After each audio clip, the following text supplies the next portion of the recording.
Hello, everyone. So my name is Miss Diane. I am a college counselor at the RFK campus. I work at Now Academy, and I also have here with me Miss Veena Rao. Do you want to introduce yourself, Veena?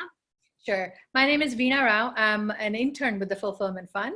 I am training to be a college counselor myself. So we look forward to giving you some tips.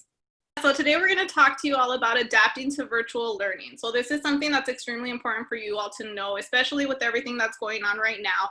A lot of you will be actually doing virtual learning and taking classes virtually. So we want to provide you with some awesome tips that we hope you're able to take advantage of. Okay.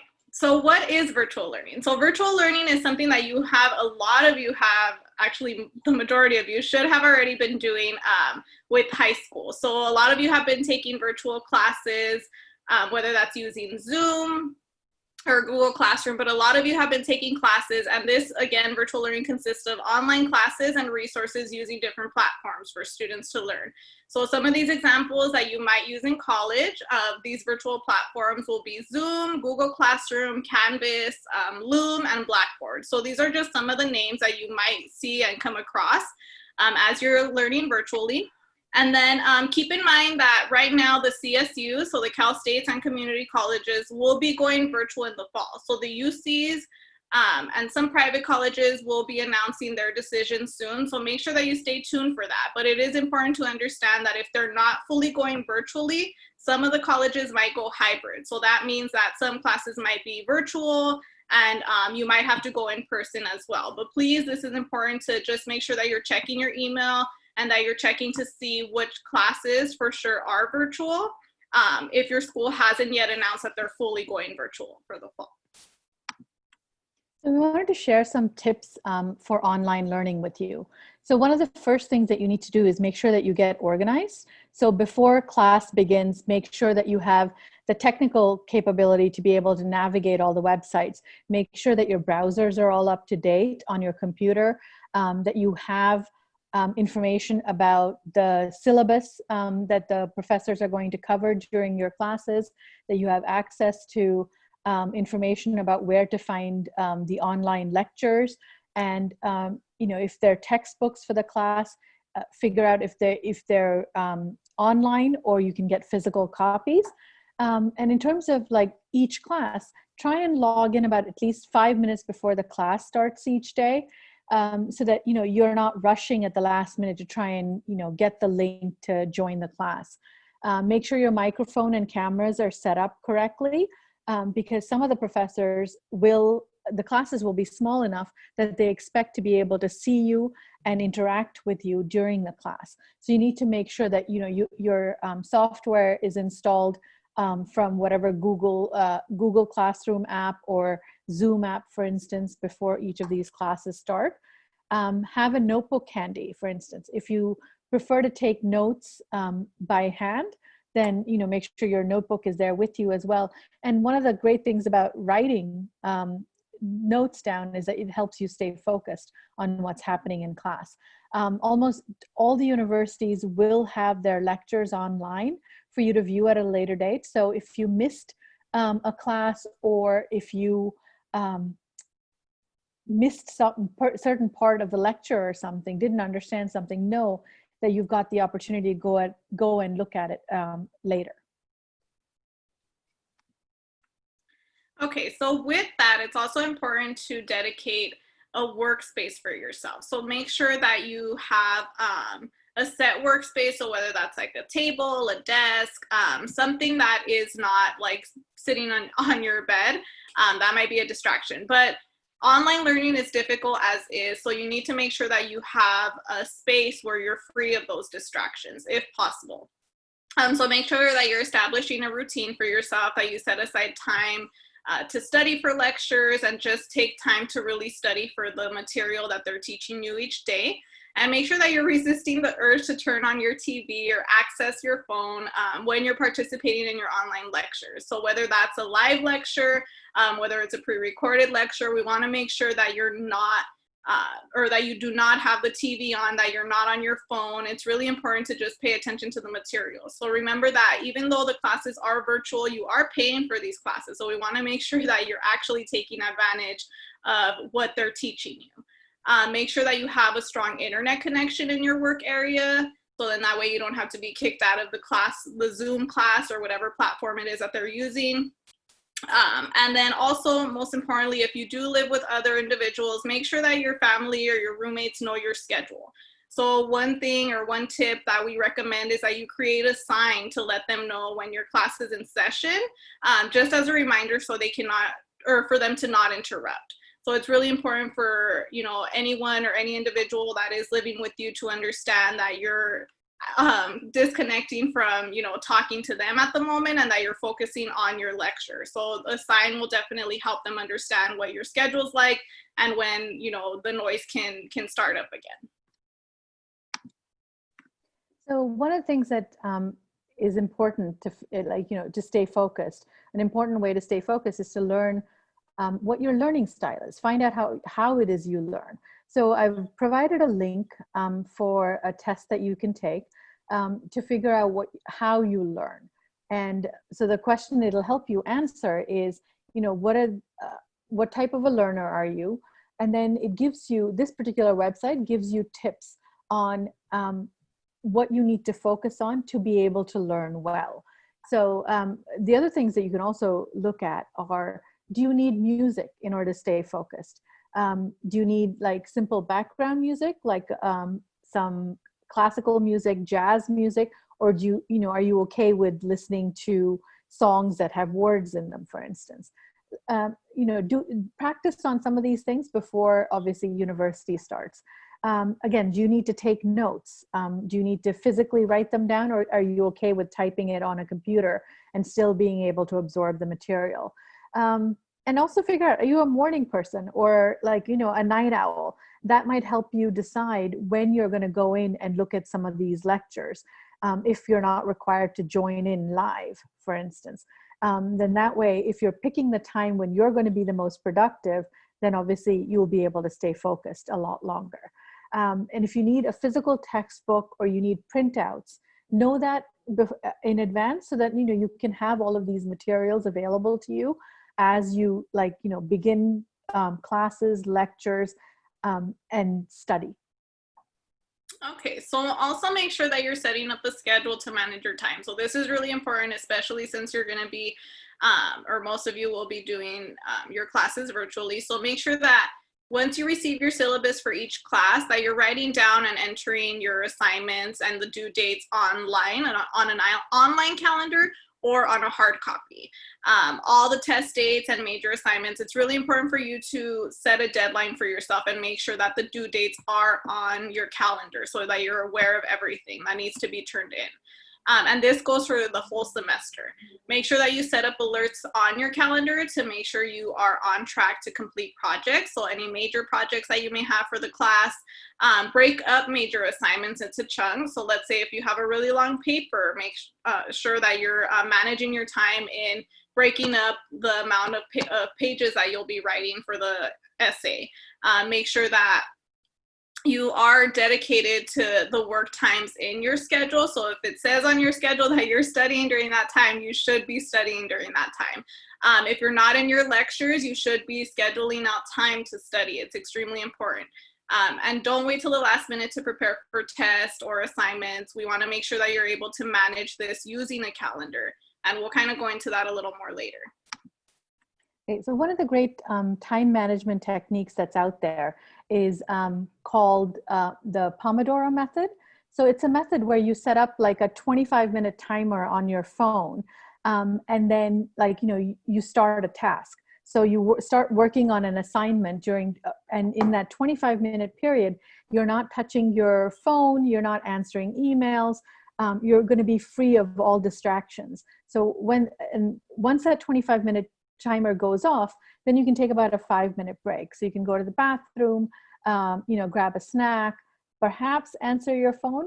But either way, when you are ready to take that break, you're going to set up a 5-minute timer for yourself.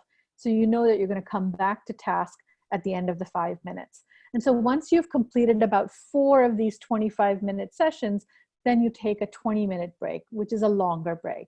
And that might allow you time to maybe go check your emails or check your phone for real.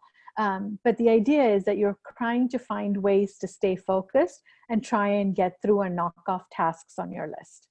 And one of the apps that I found that kind of does this for you, so you don't have to switch back and forth between a 25 and a 5-minute timer, is an app called Focus Keeper. So you can download it and use the method that way. So here are some time management tips with using a calendar. So whether that's an online calendar or a hard copy and like a daily planner, we want to make sure that you're using calendars just to track like daily or reoccurring commitments that any of you may have. Make sure that you're also tracking your personal or social commitments in a different color. So it's always really important to color code either your classes and any other assignments or anything else that you need to do on your calendar just to stay organized. Use the calendar to create and continuously update your to-do list. So you can always have a to-do list on there, whether that's setting up like notifications on a Google Calendar or again, writing it out on your daily planner. And it's really important to make sure that you're keeping all of this information in one place and just staying organized. That way it's not scattered all over the place. You forget that there's an assignment due. Just make sure that you're having it all in one place, so then that way you can go back to it anytime you need to reference things. Make sure that you set up one day of the week, and maybe this can be a Sunday, to go over everything on your to-do list and update things throughout the week. So making sure like, okay, this is what I need to do. This assignment is coming up. I need to make sure that I study for this test. So just making sure that you have everything set up in a calendar. If you can see here are 2 examples. So one is in a daily planner and another is using a Google Calendar. So in these examples, you can see all the different colors on here. So they're pretty colorful, and you can also see that some of the chunks of colors are a little bigger. So that may mean that they have a class during that time, or that's the time for them to study. So just make sure that you're color coding things just to stay organized, and it's easier for you to read. So we found a bunch of apps that we thought you might be able to use to be able to stay focused, manage tasks, and manage time. We already discussed the focus step up above for doing the Pomodoro technique, but some of the other apps include Remember the Milk. So it's basically like a virtual assistant for you, where you're the one entering the information, but it allows you to set up your tasks and put together like deadlines for each of those tasks, create little subtasks for yourself. And then it helps you like, try and get focused on what it is you need to get done and when. Another app that we found that was really interesting was called My Noise. So it generates background noise that you can use to be able to stay focused. So, rather than using music, which may or may not be helpful or serve as a distraction, My Noise generates like background noise. So they have the sound of rain, for instance, the sound of the ocean waves crashing, things that won't serve as a distraction to you. Evernote is another great example. It allows you to keep all of your notes that you're entering, whether it's taken online, or it allows you to scan your notes, including taking photos, and then it makes all of the stuff searchable, so that you can have all the notes for a class, for instance, in one place, whether you've taken it on the computer or taken it by hand. Google Task, as the name suggests, is basically another app that it's meant to help you manage all the assignments and tasks that you have on hand. And as Miss Diane has already talked about, using the notes function on your computer or your phone, and the calendar apps on your phone and computer to keep track of everything that you need to get done. So everything is still centralized rather than having it in different places. So if you prefer to have a simple method, this would be great. So because you'll have everything in one location. And then you have the option of going to the old-fashioned way of doing it, which is to get a physical book, with a calendar where you can enter all your tasks and deadlines and things along those lines. So with that, it's also important to actively participate in your classes. So I know that a lot of you will be taking virtual classes, which is Really important for you to just turn off all distractions and make sure that you're really focused on the class and that you're actively participating. So paying attention during the live lectures, answering or asking questions, and reach out to the professor or teacher assistant. Some schools will have TAs for you if you have questions about the content. So make sure that, you know, after the lecture, if you're still a little confused with the material, that you're writing down on the side what it is that you didn't understand. And then that way you can go ask the professor a little later, like during office hours, or you can shoot them an email asking them. You can also reach out to classmates, set up study groups. So I know this might be a little hard when it's virtual, but just keep in mind, you should still be building those relationships. So maybe setting up like groups, smaller like breakout Zoom groups, but make sure that you are starting to build those relationships and that you're also active in the classroom. And just take advantage of the time that your professor or your TAs are offering. It's really important for you to understand the material that they're teaching you. And I know it may be a little harder virtually, but we want to make sure that you're asking those questions and that you're not shy about, if you don't understand the material, it's okay for you to reach out to these resources and your professors and your TAs and your classmates. So as Ms. Diane was talking about, it is really important that you start building relationships with the classmates you're going to have now at university. And there are definitely ways to do this. One of them might be that, you know, if the professor or the TA has not already set up ways for you to introduce yourselves to one another, during a lecture, you can drop in to the chat box just a simple message that says if people want to connect with one another to discuss what's happening in class or to do a study group, drop your phone number or an email into the chat and then have people contact you. And it's amazing. I've been part of lectures where, you know, so many people have responded when that's happened. Because everyone wants to find a way to connect, even though the lessons are online. You know, and once you obviously set up a group or a part of the group, definitely reach out. If you're having trouble with classwork or if someone else is having trouble with classwork, offer to help.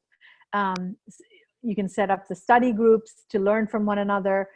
Reach out to students who you know at the university. So you might have had former classmates who've already been there for a year or two.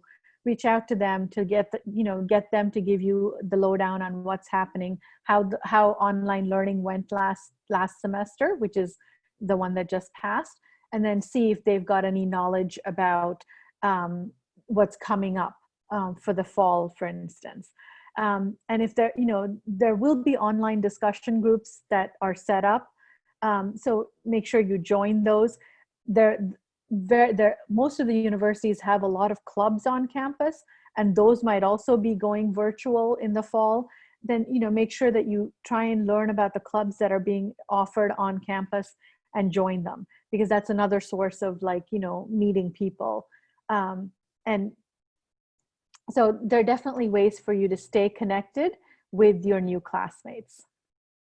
So as we talked about asking questions, right? That's super important. So for the best online learners, don't hesitate to ask questions. It's always really important. Asking like questions to clarify certain material from other students, from the TA or professor. This allows you to engage with your classmates and your professor, and this will also help you stand out, even virtually. So if the professor is aware that you're constantly, you know, engaged in the material, that you're asking questions, that you're answering questions, the chances are that they're going to know you a little more.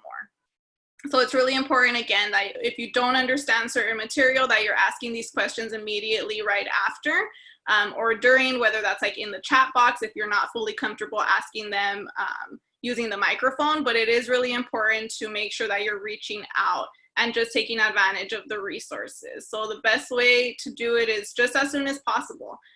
Don't hesitate. Don't feel like, you know, the question that you're asking might not be the best question. Just make sure that if you don't understand something, it's okay to ask. So again, whether that's virtually, if you want to shoot them an email or type it in the chat box, but do not wait till there's like a test or a due date is coming up and you still don't understand the material. So it's important that you set like goals for yourself and hold yourself accountable. What does that mean? Well, I think the idea behind this is that, if you're going to like tackle an assignment, if it's something that's due tomorrow, you're surely going to get it done either tonight or at some point tomorrow before the assignment is due. But one of the things that you're going to be thinking about is those midterms or the final exam, for instance, the long-term projects, the papers that are due. Those are the ones that you have to figure out, how you're going to get the studying done for the midterms and the final. And then for the projects, how you're going to break them up into mini assignments so that you get it done and are not waiting till the last day or two to do it. The reason being, things could go wrong. There might be materials that you need that may not be available. It might take a couple of days to get them. So at least if you've planned your project out, spaced out time to do research, do different drafts of your project, then you know that you've scheduled it in a way that allows you to accomplish it. And try and see if you can set the date to be of the completion of the assignment to be a couple of days before the actual assignment is due, so that you've got time to step away and come back to it and give it a final go. But check your calendar to make sure that you're on schedule, you're completing all your assignments, and then do a weekly check of the calendar to make sure that you've accomplished all the tasks that you'd set out for yourself that week. Another way to sort of stay on task is to try and get an accountability buddy. So, meet up with a classmate who will hold you accountable, that both of you are each other's source of checks to make sure that you're on task to complete whatever it is you need to get done. And then basically follow all the tips that we've given you so far to be able to manage your time, to stay productive and to stay focused. Okay, so some resources available to you, whether that's virtually or in person, it's really important to take advantage of these resources. So check your university's website for all the student support services that they offer. For example, if there's online tutoring help or in-person tutoring help, mental health services. So a lot of these are offered on campus, and it's really important for you to take advantage of that. If you're a first generation student, check to see if they have an office dedicated to students that are first gen. The universities are dedicated to making sure that you are successful, and there are a lot of different resources that are out there for you. It's just a matter of you to for you to actually go in and research these resources. And then keep in mind that right now the community colleges, the Cal States, UCs, and private colleges as well have online counselors and academic advisors that you can schedule meetings with. Just in case you have any questions about your classes or about financial aid, it's really important to reach out to them, and they will or are available online. So if you can see here, there are two examples. One is of Cal State LA, and another is of LACC. So you can always schedule an appointment and just click on either whether it's the time or the best time that works for you, and they'll let you know, they'll call you back, or they'll send you a Zoom code. Same thing with LACC, so you can either do a live chat with them or set up a Zoom call.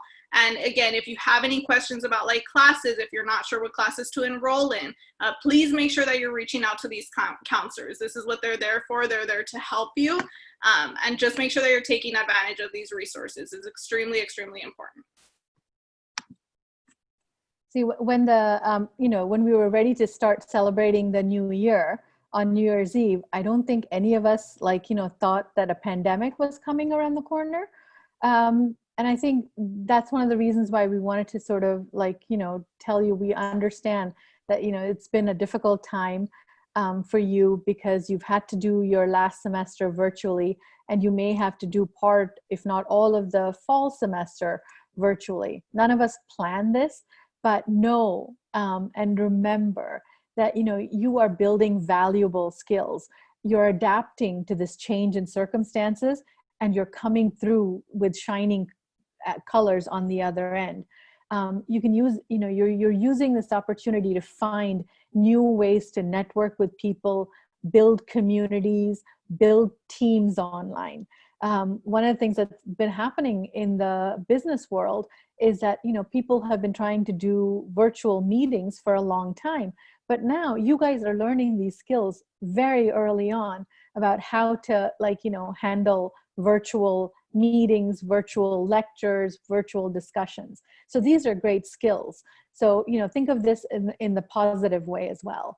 And, another way to look at this, it's just a weird twist in the road. We're going to have to be on this road for a little bit, but, you will still get to your destination. You will still get to a college campus. You will still get to graduate. You will still get to get your college experience, internships, everything else. It's just, a short twist for a while. All right, so another important thing to consider is disconnecting from technology. So that's super important. We want to make sure that, you're also able to disconnect. So I know, especially those of you that are doing classes virtually, you're always going to be on your computer pretty often throughout the day and throughout the week. So it's really important to just kind of take a step back and to disconnect from your laptop, your phone, and just really take some time to be present in the moment. And just be aware of your surroundings outside of your technology. So with that, the reasons to disconnect are improved sleep. You're able to deepen connections, whether that's with people, your pets, and productivity and learning. So if you're able to take a step back, you're not as burnt out as, just constantly being on your technology and constantly like doing your schoolwork. So it's really important for you to really step back and just be able to just sit there, relax, take a second to really think about like the things and the schoolwork that you have learned, or the school materials that you've learned. It's just really important, and that'll allow you to be more productive in the end. And making sure that you're breaking the habits of constantly being connected to technology. So that doesn't mean just disconnecting from your laptop. It also means disconnecting from your phone. So we want to make sure that you're able to just really focus on yourself, and not always being, really engaged and just always on technology. So as Ms. Diane said, I think there are ways to obviously disconnect. Definitely turning off the notifications on your emails and text messages would be one way to do it.